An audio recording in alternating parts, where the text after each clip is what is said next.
Que peut apporter l'Égypte dans le processus de développement du Togo? C'est la mission de la délégation d'officiels en visite depuis hier dans notre pays, conduite par le conseiller du président égyptien Ibrahim Marlab, un homme qui œuvre pour la consolidation de l'axe Lomé-Caire et qui a été fait grand officier de l'Ordre national du mérite par le président de la République Faure Essozimna Gnassingbé. Le FNFI, l'une des importantes initiatives de développement et d'amélioration de conditions de vie des populations mises en route par notre pays, marque un nouveau pas. Un programme d'assurance en faveur des bénéficiaires du fonds va bientôt voir le jour. Pour l'heure, les différents acteurs impliqués dans sa mise en œuvre le découvrent. Et puis, dernières heures de campagne électorale au Bénin ce vendredi pour les 33 prétendants au fauteuil présidentiel. Dimanche, plus de 4 millions de Béninois iront aux urnes pour élire le successeur du président sortant, Yahi Boni. C'était les titres de cette édition. À toutes et à tous, bonsoir et merci d'être au rendez-vous du 20h sur la télévision togolaise. Tout d'abord, au courrier départ du chef de l'État ce vendredi, le président de la République a adressé un message de félicitations à son homologue ghanéen John Dramani Mahama à l'occasion de la célébration de la fête nationale de ce pays. Dans son message, le chef de l'État a réaffirmé sa ferme volonté d'œuvrer de concert avec son homologue ghanéen au raffermissement des liens historiques d'amitié, de coopération, de solidarité et de bon voisinage qui existent si heureusement entre leurs deux pays, et ceci dans l'intérêt compris de leurs populations respectives. Et le chef de l'État a également souhaité que leurs efforts communs contribuent à la promotion et au renforcement de la paix et de la sécurité pour une Afrique davantage intégrée, unie et prospère. Je vous le disais en titre, l'ancien Premier ministre et actuel conseiller en développement stratégique du président égyptien est en visite au Togo à la tête d'une délégation d'officiels et d'hommes d'affaires. Et hier, Ibrahim Marlab a été décoré par le président de la République Faure Essozimna Gnassingbé pour ses actions dans la consolidation des relations entre Lomé et le Caire. Il a été fait grand officier de l'Ordre national du mérite. Les temps forts de cette cérémonie avec Aimé Abalé.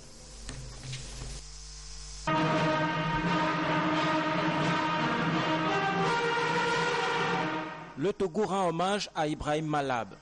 L'ancien Premier ministre égyptien a été fait grand officier de l'Ordre national du mérite par le président Faure Gnassingbé. Durant son passage à la tête du gouvernement égyptien, Ibrahim Malab a fait du renforcement des relations entre l'Égypte et les pays africains l'un des axes majeurs de la politique étrangère de son pays.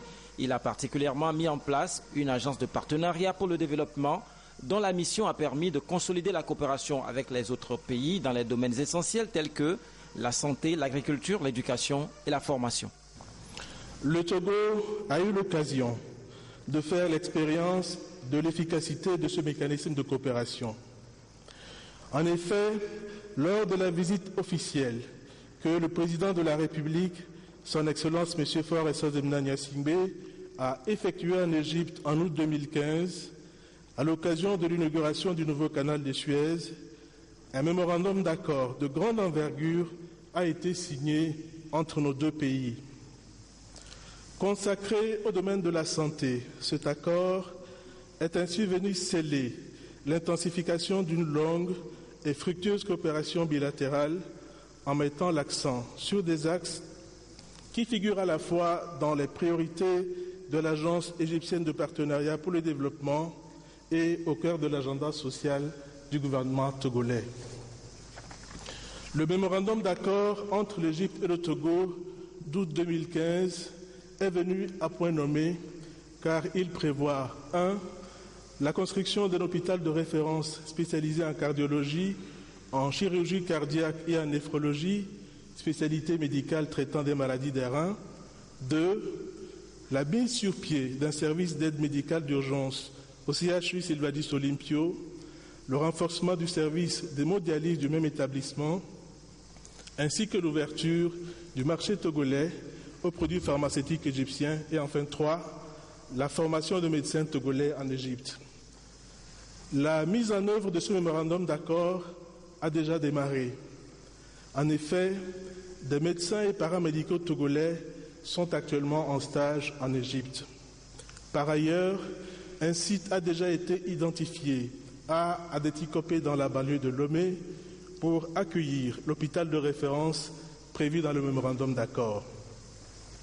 La coopération agricole n'est pas en reste. L'Égypte s'est en effet engagée, à travers un mémorandum d'accord signé en septembre 2015, à apporter son appui technique pour la création d'une ferme modèle de 150 hectares à Abadjan, dans la région centrale.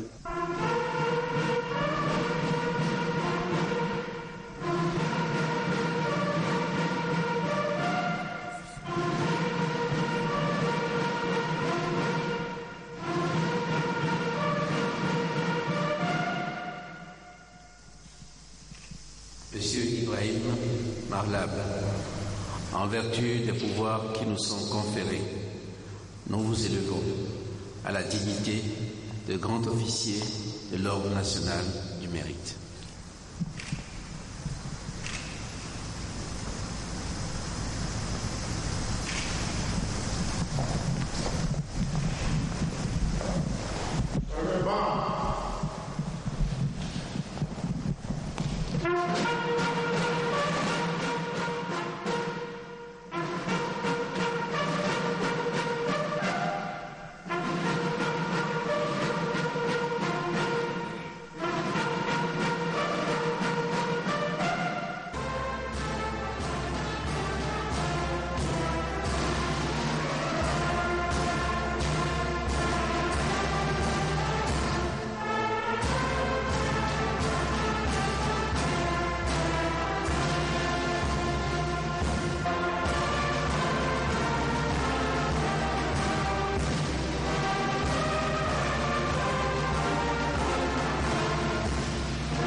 Par cette distinction honorifique, le président Faure Gnassingbé salue donc l'importante contribution de l'ancien Premier ministre égyptien à la consolidation de cette coopération bilatérale qui reste très ancienne, puisque le premier accord commercial entre l'Égypte et le Togo remonte au 17 mars 1964.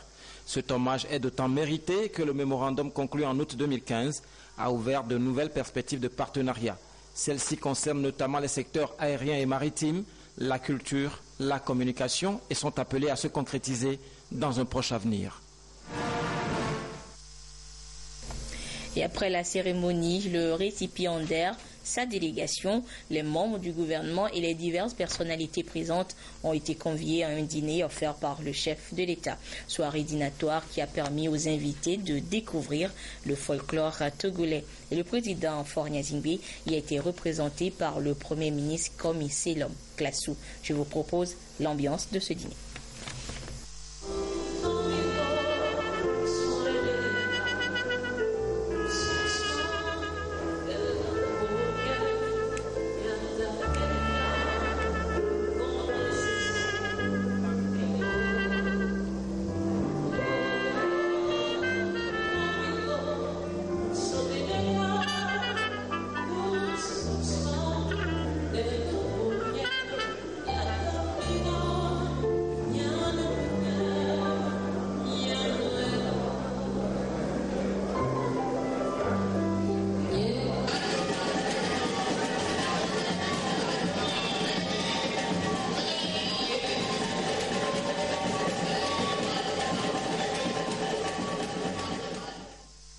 Et ce vendredi, au terme de sa visite au Togo, Ibrahim Marlab est allé dire au revoir au Premier ministre Komi Selom Klassou. L'ancien Premier ministre égyptien a également salué la coopération qui lie leurs deux pays dans divers domaines comme l'agriculture, la santé, la sécurité, le commerce, la culture et l'industrie. Écoutons-le au micro de Antoinette Homao-Vovor au sortir de l'audience. J'ai eu l'honneur de rencontrer Monsieur le Premier ministre et pour conclure un chemin de route pour les bonnes relations et que la relation entre l'Égypte et Togo, on a vraiment réitéré que c'est une relation stratégique il y a une coopération dans tous les domaines, domaine de la défense, domaine des informations, domaine de l'agriculture, de l'industrie, du tourisme, de commerce, des hommes d'affaires qui vont venir ici. Il y a une visite proche pour le chef d'État togolais pour l'Égypte. Et je pense que la relation entre l'Égypte et le Togo sera vraiment un exemple, quelque chose d'exemplaire pour un grand retour pour l'Afrique. Les mêmes sujets ont meublé les discussions entre le conseiller égyptien et le président de l'Assemblée nationale en début de journée. Et avec Dama Dramani, Ibrahim Marlab a mis un accent particulier sur le renforcement du partenariat et des relations entre les parlements togolais et égyptiens. Si nous pouvons déjà avoir les images de cet entretien entre le conseiller égyptien et le président de l'Assemblée nationale ce matin du côté des bureaux du président Dama Dramani. Nous reviendrons peut-être sur les images de cet entretien dans nos prochaines éditions. Et après les civilités présentées aux plus hautes autorités du pays, le conseiller égyptien et sa délégation ont rencontré la presse à l'ambassade d'Égypte au Togo. Au journaliste, Ibrahim Marlab a adressé le bilan de son séjour dans notre pays tout en faisant part de ses constats que des appréciations par rapport aux immenses chantiers de développement enclenchés par le gouvernement. Le compte rendu avec Sonia Aminiko et Tchassinam Paga. Le séjour du conseiller à la présidence égyptienne pour les mégaprojets Ibrahim Marlab a été essentiellement marqué par des entretiens de haut niveau avec le président de la République, le premier ministre et le président de l'Assemblée nationale et des membres du gouvernement. Pour l'ancien premier ministre égyptien, cette visite de 2 jours a le mérite de lancer la mise en œuvre effective du mémorandum d'entente entre l'Égypte et le Togo, désormais décliné en feuille de route. Il y a une feuille de route qu'on le suit. Une feuille de route que les relations stratégiques doivent être concrétisées dans tous les domaines. Domaine de la défense, des informations, de sécurité, de l'agriculture, de commerce, des formations des cadres, d'apprentissage, de transfert de technologie. Je pense dans tous les domaines, dans encore le domaine des investissements, parce qu'il y a vraiment énormément des opportunités dans ce pays émergent. Un pays avec un chef d'État qui a une vision pour un développement permanent. Un pays qui possède tous les facteurs pour un grand succès. La sécurité, on le sent partout.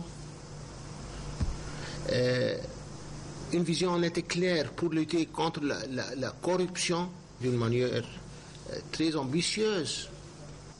L'autre temps fort du séjour du conseiller du président Abdel Fattah al-Sisi a été sa décoration par le chef de l'État. Il s'est dit honoré par cette marque de confiance. Hier, vraiment, j'étais fier et même heureux pour la décoration.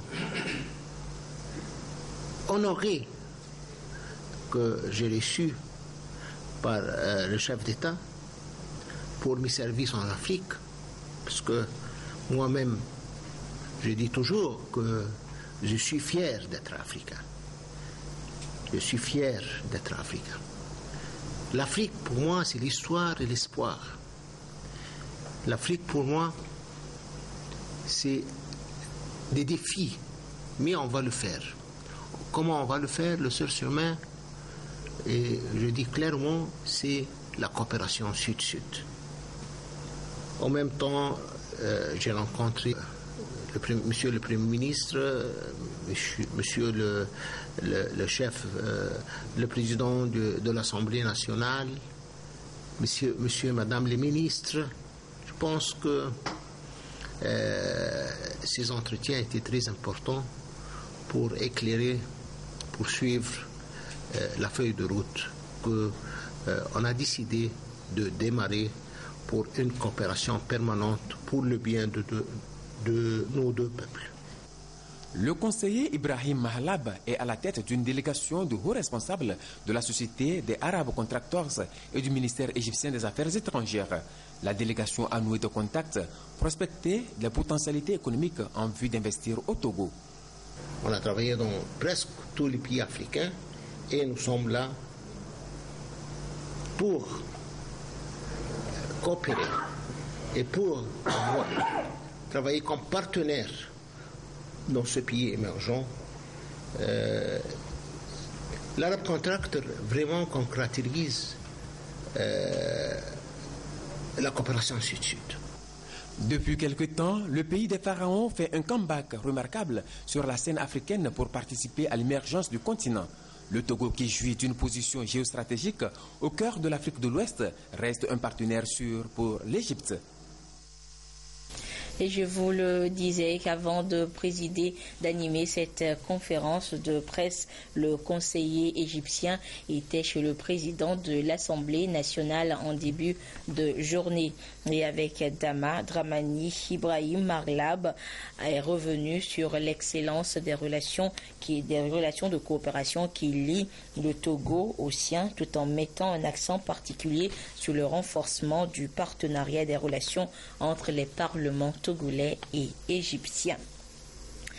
Et toujours à l'Assemblée nationale, la 4e séance plénière de cette année 2016 a eu lieu ce matin. Les députés se sont retrouvés ce vendredi autour du projet de loi relatif à la lutte contre la piraterie, les autres actes illicites et l'exercice par l'État de ses pouvoirs de police en mer. Projet de loi qui permettra de renforcer la compétitivité du port autonome de Lomé face à la concurrence des autres ports de la sous-région. Et après les exposés et discussions, le projet de loi a été adopté à l'unanimité. Désiré Dagbovi, Nathalie Panégué pour le compte-rendu de la séance.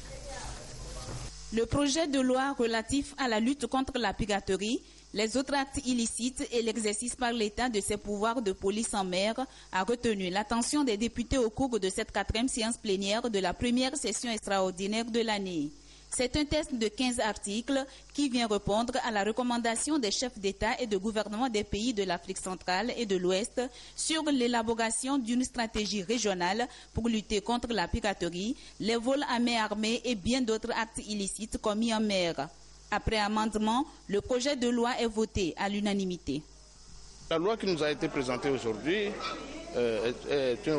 permet à notre pays de s'adapter, si vous voulez, au droit international et permet également de donner, disons, certains pouvoirs, pouvoirs d'intervention à notre pays pour lutter contre la piraterie maritime. C'est un très bon test. C'est pour cela d'ailleurs que le groupe parlementaire ANC a contribué déjà en commission à parfaire ce test et au niveau de la plénière également.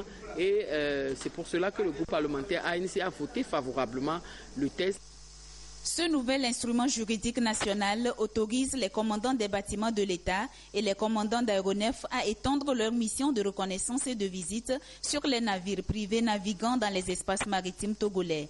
Il précise aussi la procédure à suivre pour effectuer les contrôles à bord des navires, de même que les mesures de coercition qui pourraient être employées en cas de refus du capitaine de navire d'obtempérer. Le gouvernement voudrait très sincèrement vous remercier pour le vote du présent projet et vous donne le gage que cette loi sera appliquée dans toute sa rigueur pour assurer et garantir la sécurité de nos eaux maritimes et de nos installations portuaires modernisées. La loi ainsi votée permet donc au Togo d'encadrer les activités en mer et, conformément à sa nouvelle politique maritime, d'étendre son action au-delà de la mer territoriale, voire de la zone économique exclusive. J'espère vivement qu'il devienne un outil précieux que nous mettons à la disposition de nos forces de sécurité et de défense pour poursuivre efficacement leur mission qu'elles ont si bien réalisée jusqu'à ce jour. Je voudrais donc exprimer ma gratitude à tous pour les différents apports à l'étude du texte que nous venons d'adopter. Je tiens en particulier à féliciter les membres de la commission spéciale pour la qualité du travail réalisé en amont. En clair, ce test relatif à la piraterie maritime renforce la compétitivité du port autonome de Lomé vis-à-vis des ports concurrents de la sous-région, améliore sa rentabilité et assure la sécurité des navires commerciaux une fois dans les eaux togolaises. Et les honorables députés retourneront à l'hémicycle le lundi 7 mars 2016 à 9h pour la 5e séance plénière de la première session extraordinaire de l'année. C'est un communiqué du président de l'Assemblée nationale. Jusqu'à présent, les politiques d'accompagnement des populations n'ont pu avoir entièrement les effets escomptés en raison de la fragilité des bénéficiaires face aux risques inhérents à leur environnement. Pour y remédier, le gouvernement va bientôt lancer un programme d'assurance en faveur des bénéficiaires du FNFI, Fonds national de la finance inclusive. Le programme est présenté aux prestataires des services financiers, les IMF, afin de les aider à mieux cerner les contours du produit, ses caractéristiques, son mode opératoire et surtout son impact sur la vie des bénéficiaires. Et l'exercice se déroule à Kadimé. Le compte rendu avec Eden Soussoukou. Victoire Tomega Dobé, ministre en charge du développement à la base, est ici pour recevoir l'accord et le soutien des partenaires financiers du FNFI en vue du lancement dans quelques jours d'un nouveau programme en faveur des bénéficiaires du fonds. Le programme assurance du FNFI. C'est un outil de sécurité sociale initié par le chef de l'État pour assurer la pérennité des activités des bénéficiaires des différents produits du FNFI. Le programme permet également de rassurer les prestataires de services financiers eu égard aux différents crédits qu'ils accordent. Il y a quelques mois, le chef de l'État lui-même, quand il mettait en place les fédérations des bénéficiaires des services financiers, donc du FNFI, avait annoncé la mise en place d'un programme assurance des bénéficiaires du FNFI. Donc pour nous, ce programme assurance est un complément indispensable des différents produits. Quand on veut assurer l'inclusion, ce n'est pas seulement des produits qu'on met et que les gens remboursent, mais il faut s'assurer que les personnes, les bénéficiaires ne soient pas fragilisés compte tenu de tout ce qui peut se passer dans leur environnement. Donc nous devons nous assurer que cette personne, dans tous les cas, peut rembourser. Et si elle ne peut pas rembourser, il y a un mécanisme qui permet de prendre en compte cela. Et donc ça rassure tout le monde, et les bénéficiaires, et les premiers acteurs de terrain que sont les partenaires des services financiers. Et donc, il est de notre devoir de partager le contenu avec les différents responsables des partenaires services financiers pour nous assurer que nous avons le même niveau d'information. En 2 ans, le Fonds national de la finance inclusive a permis de toucher près de 600 000 bénéficiaires. Le nouveau programme comprend 3 volets. Donc, dans un premier temps, ça sera une assurance décès pour pouvoir honorer leur traite et leur crédit en cas de décès de leur part. Donc il y aura aussi une assurance santé qui va leur permettre en fait de pouvoir se soigner sans avoir à puiser dans les revenus de leurs activités. Et il y aura aussi un 3e volet, c'est une assurance incendie qui va leur permettre en fait d'avoir une garantie en cas de survenance d'un incendie. Sur le terrain, ils sont 23 institutions de microfinance partenaires du FNFI, Fonds national de la finance inclusive. Et cette assurance que propose l'État les réconforte. Ce programme vient à point nommé. Et vous savez, tout crédit qu'on met en place, l'assurance occupe une importante capitale. Dans la mesure où la personne qui prend le crédit, vous ne savez pas à tout moment qu'est-ce qui peut l'arriver. Le FNFI demeure l'acteur clé dans la mise en œuvre du programme assurance. Sunu Assurance, prestataire sélectionné pour assurer le caractère opérationnel du programme, porte le risque financier. L'État togolais et l'Office togolais des recettes OTR ont été traduits devant la Cour de justice de la CEDEAO par 184 ex-agents des anciennes régies financières, douanes et impôts pour licenciement abusif. Ceci lors de la phase de redéploiement des agents au sein de l'OTR et celle de recrutement du personnel externe. Le verdict de la Cour de la CEDEAO a été rendu le 7 février dernier et pour plus de transparence, les responsables de l'OTR étaient face à la presse ce vendredi pour éclairer l'opinion sur cette affaire. Le compte rendu avec Arnaud Kili.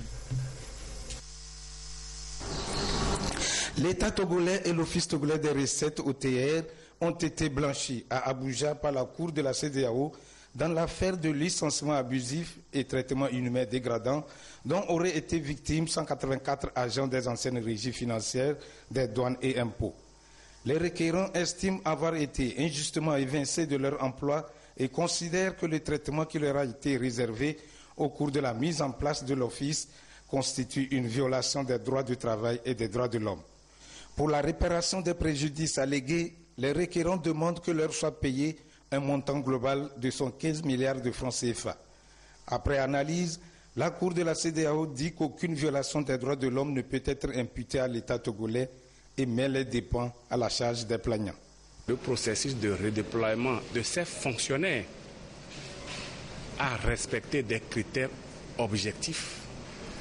Ils ont eu la possibilité de postuler dans le nouvel OTR qui a été créé. Ils n'ont pas été retenus. Et étant fonctionnaires de l'État, ils ont été redéployés dans d'autres ministères. Et ils ont régulièrement leur salaire.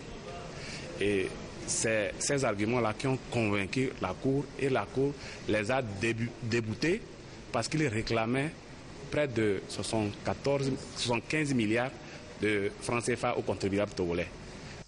L'Office togolais des recettes, dans un souci de transparence, a voulu à travers cette conférence de presse éclairer l'opinion sur cette affaire. L'OTR n'a jamais fait un licenciement abusif ou l'État togolais n'a jamais fait un licenciement abusif du fait que ceux qui n'ont pas été redéployés, leurs salaires ont été toujours maintenus et que ceux qui ont choisi, l'État togolais a donné l'opportunité, le choix à ces fonctionnaires selon leur statut de la fonction publique, d'être redéployés dans d'autres départements de l'administration publique ou de partir en retraite anticipée en bénéficiant de toutes les prises en charge, c'est-à-dire le paiement en intégralité de leur salaire, et c'est ce qui a été fait, mais tenez-vous bien sur la nouvelle grille de l'Office togolais de recettes. Au cours des échanges, les responsables de l'OTR ont retracé à la presse les étapes qui avaient été définies par le cabinet Crow Agence, de la phase du recrutement des commissaires généraux jusqu'à celle du personnel via l'enrôlement des directeurs. Selon l'Office, tout a été fait dans les règles de l'art, en toute neutralité et équité, conformément à ces idéaux axés sur la bonne gouvernance et la transparence. Et l'Office togolais des recettes, à travers sa cellule de communication et d'éducation, a entamé depuis quelque temps une tournée de sensibilisation dans les marchés de Lomé. Et ce jeudi, la cellule était au marché de Nokafou et l'objectif est toujours d'amener les commerçants et commerçantes à un consentement volontaire à l'impôt. Sonia Ménic pour Prudence Saisissou. Marché de Nokafou. Ici, comme dans les autres marchés de Lomé, les commerçants ont reçu la visite de la cellule de communication et d'éducation des contribuables de l'Office togolais des recettes. Les discussions ont porté sur les questions relatives au paiement de l'impôt et la perception des taxes journalières. Nous sommes arrivés, ils étaient nombreux les revendeurs et revendeuses à nous accueillir. Et c'était une occasion pour nous de leur présenter l'impôt dans sa généralité, dont nous leur avions parlé des impôts. Quel rôle les impôts jouent. Et nous avions profité en même temps pour leur présenter les différentes fonctions de l'État. Et en ce sens, on leur a fait voir que c'est sur les impôts, c'est-à-dire c'est les impôts qui constituent les ressources primordiales de l'État pour faire face à ces différentes fonctions. Aujourd'hui, les revendeurs et revendeuses du marché de Nokafou ont compris que payer ces impôts est un devoir citoyen. Et nous espérons qu'avec cette sensibilisation et après toutes les explications qui leur sont données par rapport à leurs inquiétudes, ils viendront vers nous payer volontairement leurs impôts et nous n'allons plus courir derrière eux. Cette sensibilisation encore nous a permis de comprendre encore davantage la signification du paiement des impôts. Donc c'est une bonne chose. La division éducation des contribuables veut à travers cette sensibilisation être plus proche des commerçants et renforcer leur partenariat. La tournée se poursuit dans les autres marchés de Lomé et de l'intérieur du pays avec les mêmes objectifs. Amener les commerçants à un consentement volontaire à l'impôt.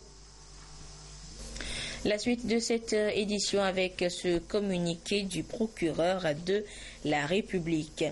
Ce jour, 4 mars 2016, le parquet de Lomé a été saisi par des services de sécurité relativement à l'interpellation de M.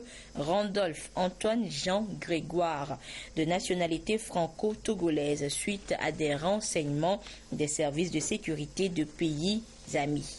À l'issue des vérifications liminaires, il est apparu nécessaire d'ouvrir une enquête judiciaire, laquelle est confiée à la direction centrale de la police judiciaire DCPJ pour vérifier les informations reçues qui font état d'une tentative d'atteinte à la sécurité intérieure de l'État. L'intéressé demeure à la disposition de la police judiciaire pour les besoins de cette enquête. L'issue de l'enquête permettra au parquet de prendre la décision qui s'impose conformément à la législation en vigueur dans notre pays. Hors du pays, notez que près de 4,7 millions de Béninois seront aux urnes dimanche prochain pour élire le successeur du président Yayi Boni. Et pour le premier tour de ce scrutin, ils auront à choisir parmi 33 candidats en lice pour le fauteuil présidentiel. Des prétendants qui achèvent ce vendredi leur opération de charme, c'est-à-dire la campagne électorale. La suite donc de ce processus électoral, nous le découvrirons dans nos prochaines éditions. La localité de Noche, au Togo, a abrité le lancement officiel de la célébration de la journée du 8 mars, journée internationale de la femme. Une occasion pour la ministre de l'Action sociale, de la promotion de la femme et de l'alphabétisation de lancer un appel à tous les Togolais pour une meilleure mobilisation en faveur des femmes. Yves Agbevili. Elles exécutent toutes les tâches ménagères, de la vaisselle à l'entretien du chef de famille, le mari, en passant par les occupations liées aux enfants. Pourtant, les femmes sont parfois marginalisées, voire violentées, bref, leurs droits violés. Il faut reconnaître, respecter et promouvoir les droits de cette dernière pour le bien de tous. C'est la motivation des Nations Unies qui ont initié la journée internationale du 8 mars, journée où la femme est célébrée dans le monde. Placée sous le thème mondial Planète 50-50 d'ici 2030, franchissons le pas pour l'égalité des sexes. L'édition de 2016 a été officiellement lancée à Noche, où la ministre de l'Action sociale, de la promotion de la femme et de l'alphabétisation, Mme Kolani Lienchare, a lancé un appel à tous les Togolais pour des efforts accrus en faveur de l'épanouissement de la gente féminine. Le Togo a choisi de débattre du thème « Droits égaux et opportunités égales pour un Togo émergent d'ici à 2030. » Pendant les 15 dernières années, la population féminine a bénéficié d'une attention toute particulière de la part aussi bien du gouvernement que des partenaires au développement. Mais cette couche continue d'être souvent victime de violences de ses droits. Œuvrez donc davantage dans le sens d'habiliter pleinement les femmes à l'égalité de chances et d'accès aux opportunités dans toutes les sphères de la vie constitue l'un des plus grands défis du pays pour l'élimination totale de la discrimination et de la marginalisation dont elles font l'objet. Certaines pratiques traditionnelles qui font reléguer la femme au second rang au sein de la société doivent disparaître et la fille doit être scolarisée au même titre que le garçon. Tout ceci déclare le préfet de Rao, Tchangani Ao, et le président du conseil des chefs traditionnels du Togo, Agokoli 4, pour une société juste pour hommes et femmes. La consultation prénatale gratuite au Togo, l'hygiène dans les lieux d'habitation, l'établissement des pièces d'identité aux enfants et enfin les droits des femmes liés au veuvage. Voilà les thèmes qui ont fait l'objet de sensibilisation des populations de Notiens, berceau du peuple éveillé. Rendez-vous donc le 8 mars pour l'apothéose de cette journée de la femme. La direction générale de la CET informe son aimable clientèle qu'en raison des travaux d'entretien sur les installations électriques de la Société togolaise des eaux TDE, demain samedi 5 mars 2016 à Kakaveli de 8h à 16h, la fourniture du courant électrique connaîtra des perturbations dans les zones d'Agoué, Nivé, Kakaveli et ses environs pendant les travaux. Et comme toujours, la CET recommande que les appareils soient débranchés lorsqu'une coupure intervient et ne soient remis en service qu'après le retour de l'électricité. La direction générale de la CET présente déjà ses excuses aux clients concernés par le désagrément et les remercie pour leur compréhension. Vous suivrez ce soir, vendredi, votre émission Au cœur de la nation.